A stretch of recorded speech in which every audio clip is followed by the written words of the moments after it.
food stamps are called CalFresh in California. It's distributed on what's called an EBT card or electronic benefits transfer, but it works like an ATM card.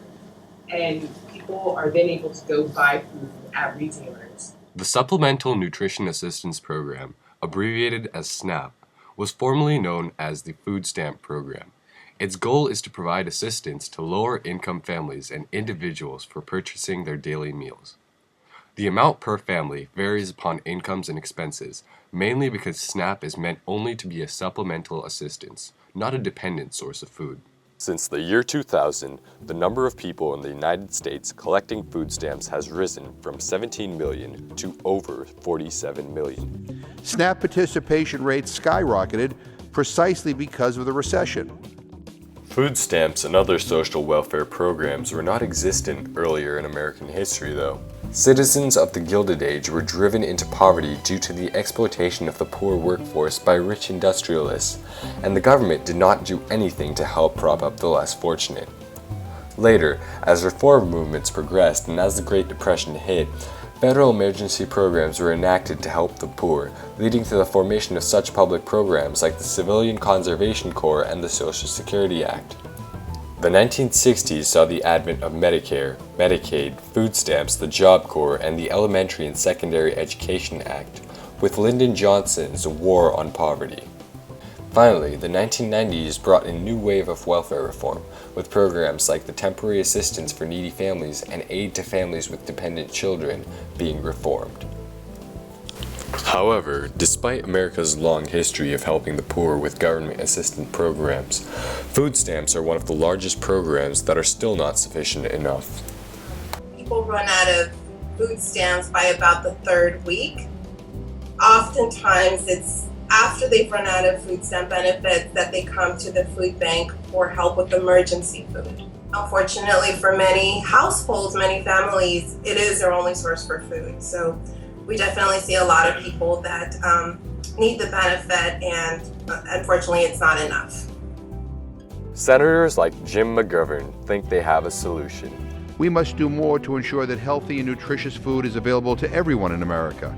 We must ensure that 49 million people are not left behind when it comes to buying food. Millions of Americans were forced to turn to the federal government's preeminent anti-hunger program, SNAP, formerly known as food stamps, in order to put food on their tables. In best case scenarios, states in this country are only able to hand out food stamps to around 60% of those eligible. The recently passed Farm Bill cuts close to $9 billion from the food stamp benefit program. About $375 million being cut for nutritional education funding. Usually when there's a reduction, it can also mean a reduction in the individual people's amount. But what's stopping conservatives from supporting the food stamp program? Julie, it's hundreds of millions of dollars a year that are just fraud and abuse of this program.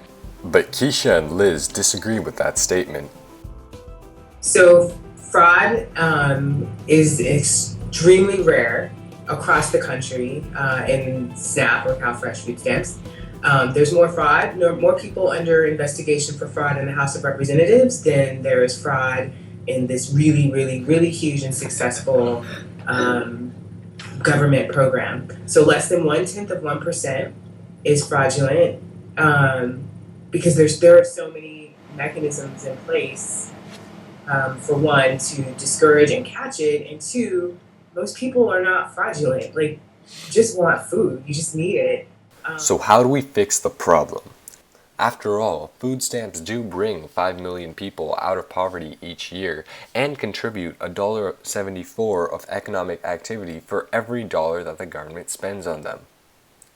Instead of cutting the large food stamp benefits for the poor, we propose reallocating some funds to stamp out all remaining fraud in the system to pacify conservatives, and instead not cut funds at all and maintain the status quo.